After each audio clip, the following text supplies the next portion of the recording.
From the outside, Ali MacGraw and Steve McQueen looked like the perfect Hollywood power couple. Beautiful mansion, luxury cars, red carpet events. But behind closed doors, McQueen was recording their conversations and questioning her for hours.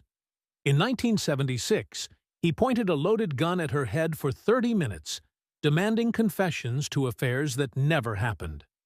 She covered bruises with makeup and made excuses to friends.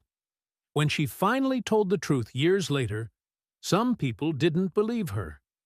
The King of Cool had a much darker side that Hollywood tried to keep hidden. Ali MacGraw's childhood was full of things she couldn't understand at the time. Her father, Richard MacGraw, had a painful past that shaped who he became. He was born in New Jersey and abandoned by his parents as a child. He grew up in an orphanage, completely alone, and ran away to sea when he was just 16. After studying art in Munich, he settled in America. But the damage had already been done. Ali once said her father was always frightened and angry. He never forgave his parents for leaving him behind, and that pain showed up in violent ways. He would explode in front of the family, and Ali lived in constant fear of what mood he'd be in. She described him as violent more than once in interviews. His anger, mixed with drinking, made their home unstable. From a young age, Ali learned to stay quiet, always trying to avoid triggering something worse. That fear shaped how she would later deal with love, always feeling drawn to strong men who seemed like they could protect her. Her mother, Frances Klein MacGraw, had her own secret. She was born in 1901 to Hungarian Jewish immigrants Maurice Klein and Pauline Donner, who had come from Budapest, but she hid her Jewish roots from Richard for their entire marriage. Frances knew her husband was strongly bigoted and feared how he might react, so she pretended she didn't know anything about her ancestry. Ali only learned the truth as an adult. For decades, her mother had lived with that lie, hiding who she was to keep the family together. Frances had once been an artist, and even taught in Paris before settling in New York.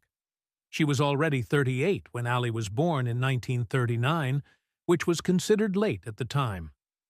The constant fear that her identity would be discovered only made the family more tense. That pressure affected how Frances raised Ali, never too open, never too honest. And it showed Ali early on that hiding painful truths was just part of life. When Ali was sent to Rosemary Hall, an elite boarding school in Connecticut, she quickly felt like she didn't belong. The school had been founded in 1890 and was filled with girls from wealthy families. Ali was there on a scholarship, and that made her stand out. While others talked about vacations and country estates, Ali's family barely had enough money to keep going. The boys who came to their dances were from Yale, Princeton, Harvard, and Exeter. She knew she wasn't part of that world. She did well in school, especially in literature and art, and even held leadership roles. But none of that erased how poor she felt next to her classmates. That sense of not belonging would stay with her for the rest of her life. It made her feel like she always had something to prove, always needing to earn her place in any room. Money was always a problem at home. Both her parents were commercial artists, but her father's drinking and anger made it hard for him to keep a steady job. So Frances had to work non-stop, trying to keep things afloat, while also hiding her own truth. The family had to move again and again, never settling in one place for long. They bounced between different homes in New York, never quite stable. Ali grew up with no real home base and no lifelong friends. Every time she got used to a place, they had to leave. The stress of not knowing what would happen next, combined with her father's outbursts, made life feel more about surviving than growing. Years later, Ali would say that this instability made her look for safety in the wrong places. She kept falling for men who felt like rescuers, because, as a child, she never had one. Her older brother, Dick MacGraw, went through the same things but handled them differently. He was also an artist, but the chaos around them took a big toll on his mental health. Their father's rage, their mother's hidden identity, the moving, the poverty. It all piled up. Dick once said that Ali had an Irish temper simmering on the back burner, showing that even she carried some of that family heat inside her.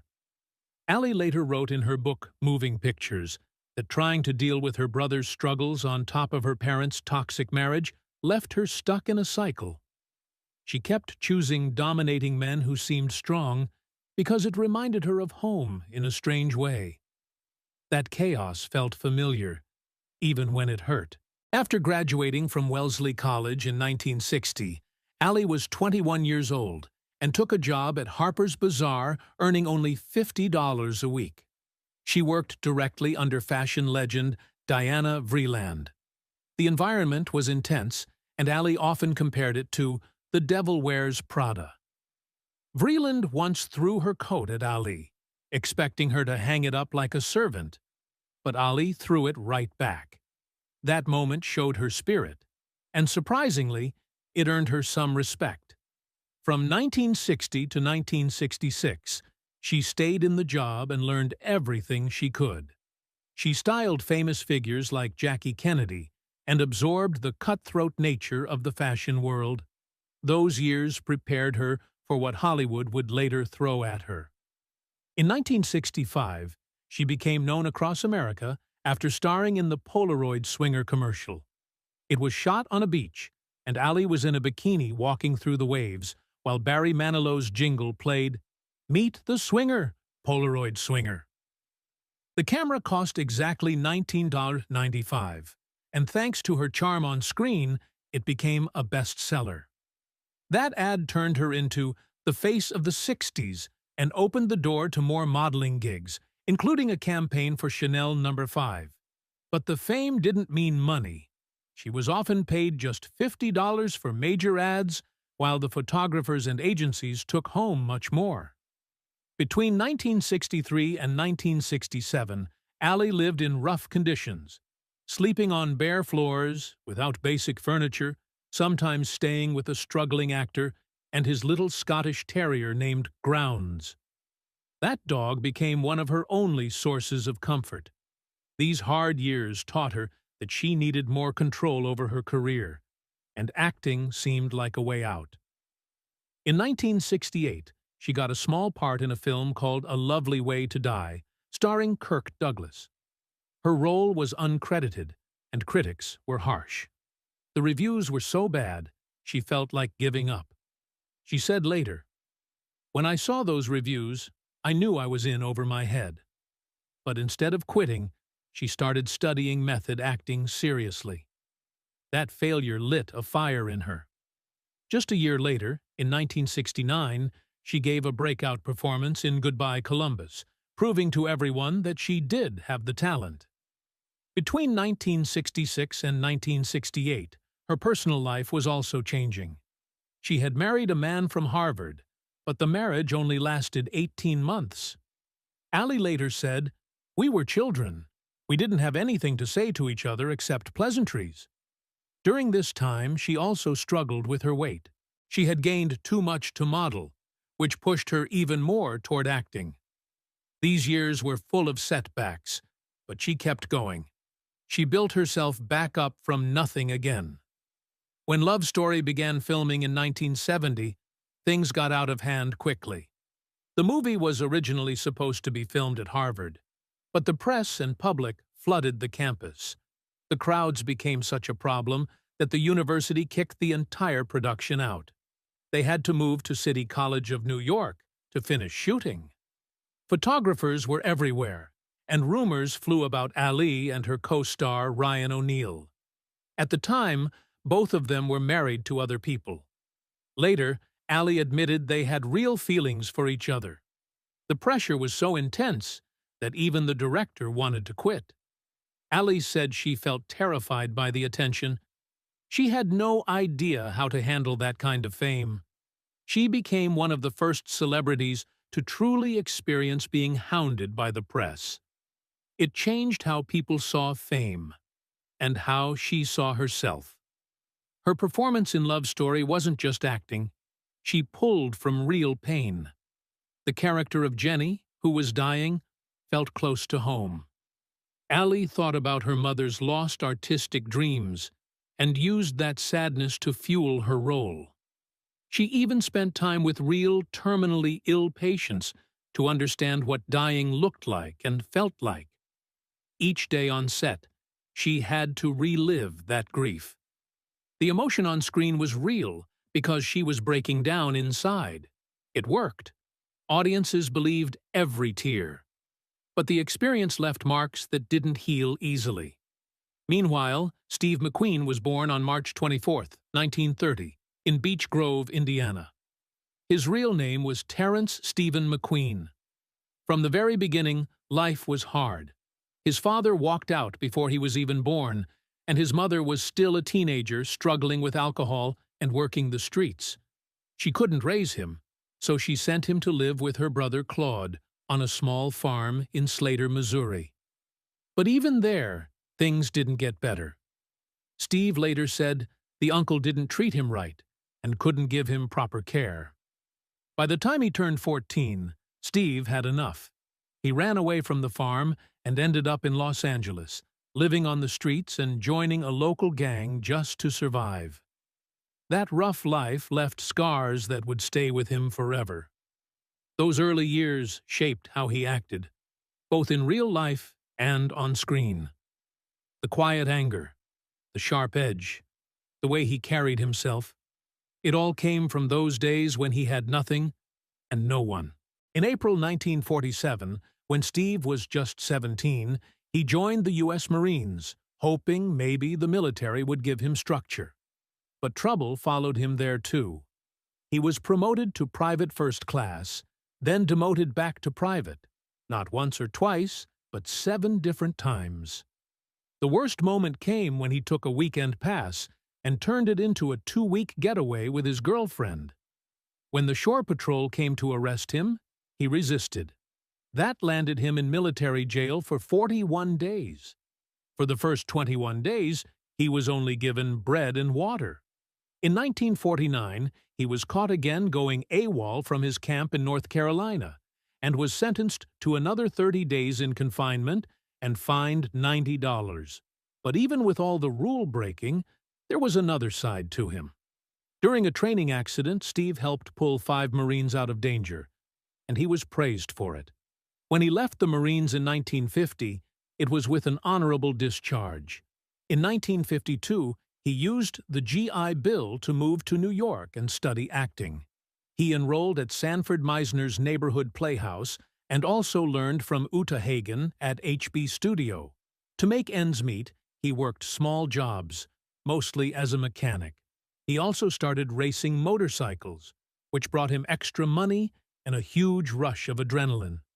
These years were important. He was learning how to act from the best teachers, while still keeping his edge from the streets and his skills with machines. All of this would later show up in the characters he played. Steve's first big break came with the TV show Wanted, Dead or Alive. It started airing on September 6, 1958. He played Josh Randall, a bounty hunter and Civil War veteran. He got $750 per episode, which was a solid paycheck at the time. The show became a massive hit, lasting for 94 episodes over 3 seasons until 1961. It drew in over 28 million viewers per episode during its first 2 seasons. His calm but intense style on that show made him a star, and he became one of the first TV actors to move successfully into film. But Steve wasn't just known for acting. He loved racing, and that part of his life brought more danger. In 1957, he was in a serious crash during a motorcycle race in Lake Elsinore, California. He recovered, but it was a close call. Then, in 1970, just 2 weeks before a major race in Sebring, he broke his left ankle in another bike accident. Still, he showed up to race with a plaster cast on his foot and managed to stay just 2 or 3 seconds behind his pro teammate Peter Revson. That kind of determination added to his legend. He didn't just play tough guys, he really was one. One of his most talked-about movie roles was in The Magnificent Seven in 1960. He played Vin Tanner, and even though Yul Brynner was the star, Steve kept drawing attention to himself. While Brynner delivered lines, Steve would move around, adjust his hat, check his gun, anything to stay in the viewer's eye. Brynner was furious. He called Steve difficult and unprofessional, and they argued throughout the shoot. But Steve's performance stood out. He went from making $65,000 per movie to $100,000 after that role. That film helped seal his reputation as the King of Cool. In 1963, he took on the role of Captain Virgil Hilts in The Great Escape. The motorcycle scenes became legendary, especially the one where the bike jumps over a barbed wire fence. Steve did most of the riding himself, even though the final jump was done by stuntman Bud Ekins. They used a regular Triumph motorcycle, not a proper stunt bike, and Steve reached speeds over 60 miles per hour. There were no safety wires or special effects. It was all real, and it could have gone very wrong. But that was part of what made him who he was. He wanted the danger. Then came the Sand Pebbles in 1966. The shoot in Taiwan was supposed to take 9 weeks. It lasted 7 months. The problems were non-stop.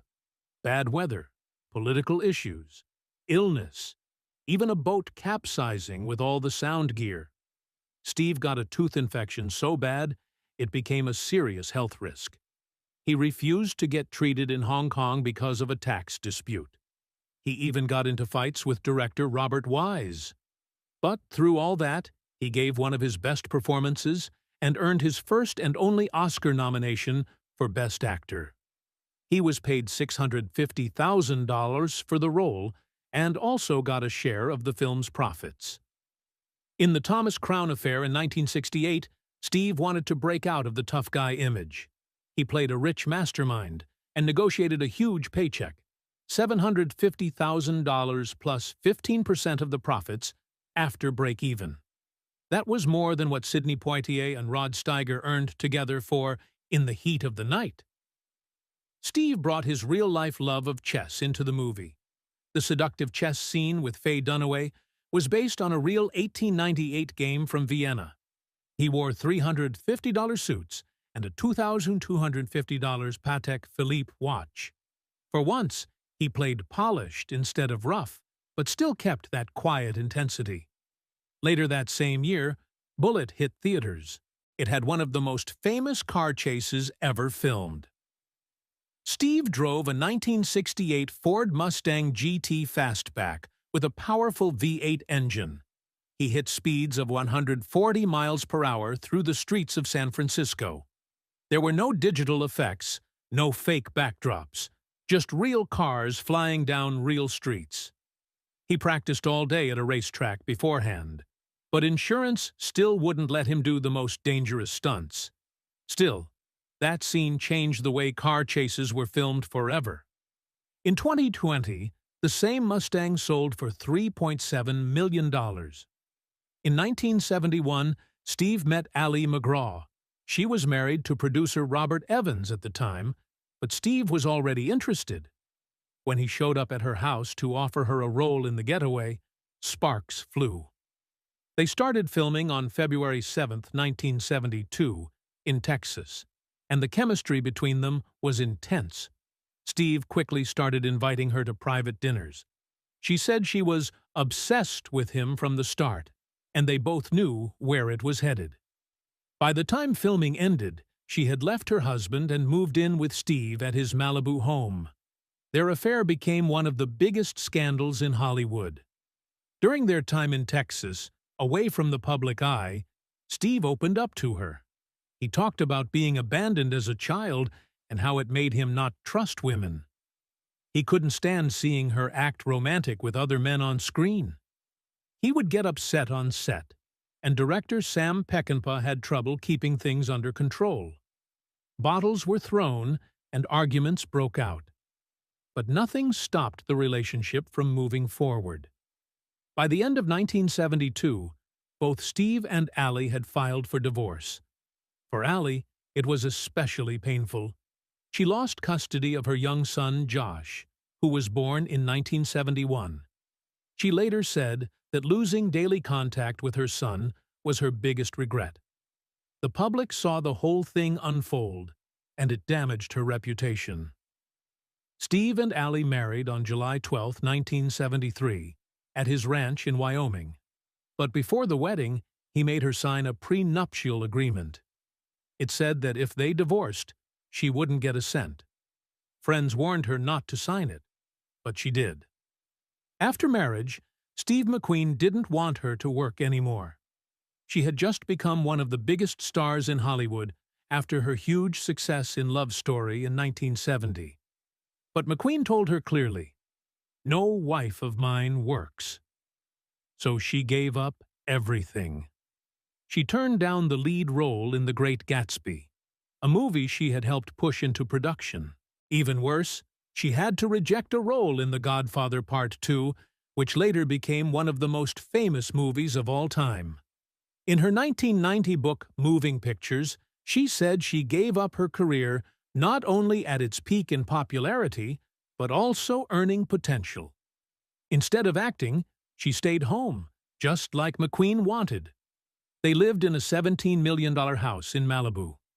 It looked like a dream from the outside, with ocean views and private beach access. But McQueen filled it with hidden cameras. He didn't trust her. He watched her through surveillance all day, and even screened every phone call.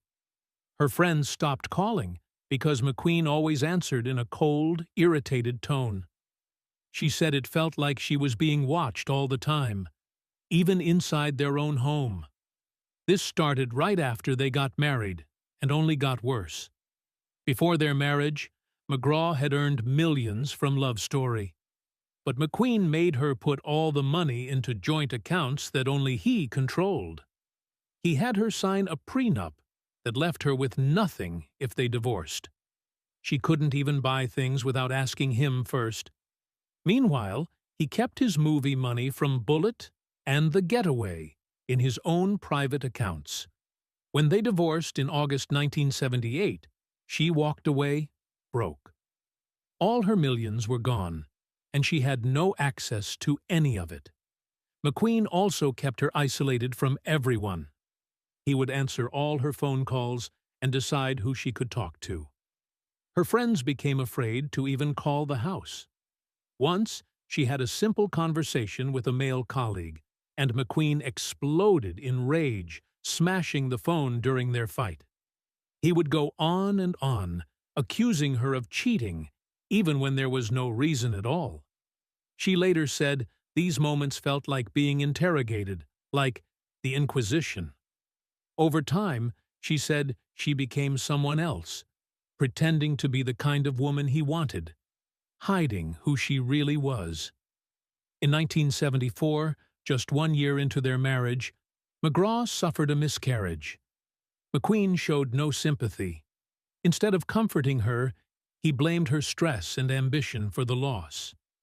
This came after he had told her to stop working and focus only on being a wife and mother. The moment revealed how little emotional care he gave her. She was already lost and lonely, and this made it worse. Their problems weren't just emotional. McQueen's anger turned physical. While filming The Getaway in 1972, he slapped her hard during a scene, and it wasn't part of the script. She was so shocked she forgot her lines. By 1975, he was hitting her more often, especially when drunk or high. At a Hollywood party, he hit her in front of people after getting jealous. She covered up the bruises with makeup. He once pinned her against the wall, shaking her during one of his jealous fits. Friends saw bruises shaped like fingers on her arms. She told them they were just accidents. In 1974, while filming The Towering Inferno, McQueen started an affair with model Lauren Hutton. He didn't try to hide it. He took Hutton to the same places he used to go with MacGraw. He even described sexual details about Hutton to her, comparing them cruelly. The film crew saw McQueen and Hutton being openly affectionate on set, while MacGraw stood nearby. When she asked him about it, he denied it, but he bragged to others. He left lingerie photos of Hutton in his trailer, knowing MacGraw would find them. McQueen also pulled her into his drug use. Starting in 1973, they began using cocaine together. Sometimes they would stay up for days. He would question her non-stop while recording her answers, convinced she had cheated on him. Once, a friend found her passed out in the bathroom after one of their cocaine binges. To come down from the highs, she started drinking more. What began as a few glasses of wine became whole bottles of vodka. McQueen gave her both the cocaine and the alcohol, keeping her hooked and dependent on him. One night in 1976, things went too far. In their Trancas Canyon home, McQueen pointed a loaded .38 revolver at her head for over 30 minutes. He kept clicking the safety on and off, moving the gun to her neck and temple, demanding she confess to affairs she never had. The neighbors heard her screaming. He had done similar things with his first wife, Neela Adams, in France during 1971. But with MacGraw, the gun was loaded. He had started buying weapons after the Manson murders, saying they were for protection, but he mostly used them to scare her.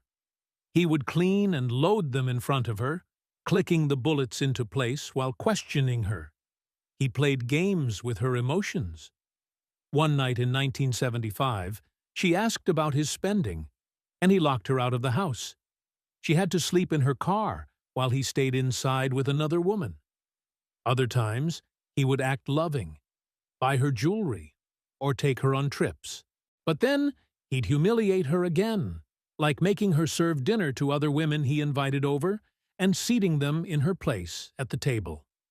From 1973 to 1978, he refused to let her accept any movie roles. She lost an estimated $2 million during those 5 years.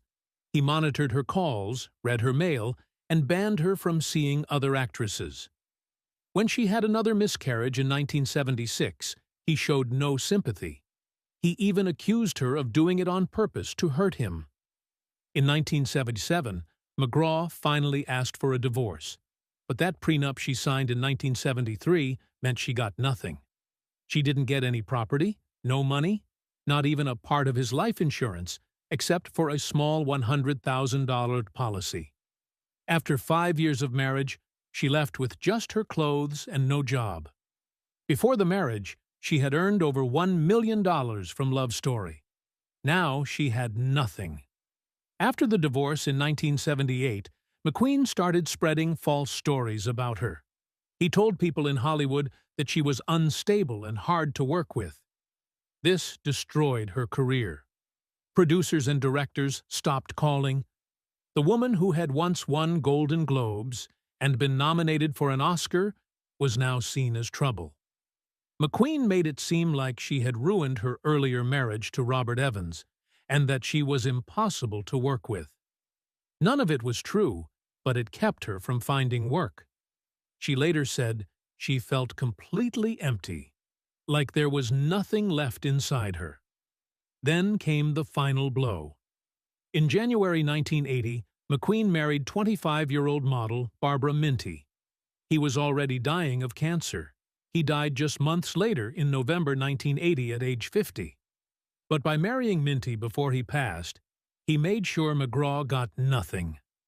His $12 million estate went to his children and Minty. She received his personal items, car collections, and film royalties. MacGraw, who had given up everything for him, got nothing. After the divorce, MacGraw's financial problems were so bad that she had to auction her personal items just to pay bills. She had been out of work for 5 years and was now seen as old news. She had to accept any role that came her way, no matter how small. She went from private jets and luxury to barely surviving. She turned to alcohol to cope. She said she hit rock bottom. In 1978, in one of her first interviews after the divorce, she said she regretted marrying McQueen. She called him vicious and unstable, though she didn't reveal the full truth back then. She said he banned her from doing romantic scenes and would interrogate her for hours. She admitted he once held a gun to her head. They were both unfaithful by the end, trying to escape from a marriage that was already broken. She said she had completely changed herself to be the woman he wanted, but she lost who she really was. In 1986, MacGraw entered the Betty Ford Center. She thought she was there for a broken heart, but soon realized she had a drinking problem. She told the doctors she drank a bottle of wine every night. At Betty Ford, she finally faced the truth. She said, "Being in love was my real drug of choice." The treatment cost $21,000 a month. It changed her life. She understood that her fame and money had let her hide her pain for years. In 1991, she released her memoir, Moving Pictures. In it, she told the truth about McQueen's abuse, emotional, physical, and financial. She wrote that he acted out his rage and distrust on all the women he met, particularly his wives. She said it came from the pain of being abandoned by his father. Some fans criticized her for speaking out, but many women found strength in her story. In 2018, she gave another interview. She was 79 years old then, and had been sober for over 30 years. She said, "I wish we had both grown old sober." She looked back at their love with mixed feelings. There were happy times, but the pain and substance abuse ruined it. She admitted she had played a part in it too, by enabling his behavior and ignoring her own needs. In 1994, she moved to Santa Fe, New Mexico. She left Hollywood behind for good. She focused on yoga, meditation, and helping others. She became active in animal rescue and supported domestic abuse survivors. She said Santa Fe gave her peace, space, and healing. She stopped chasing fame and started living for herself.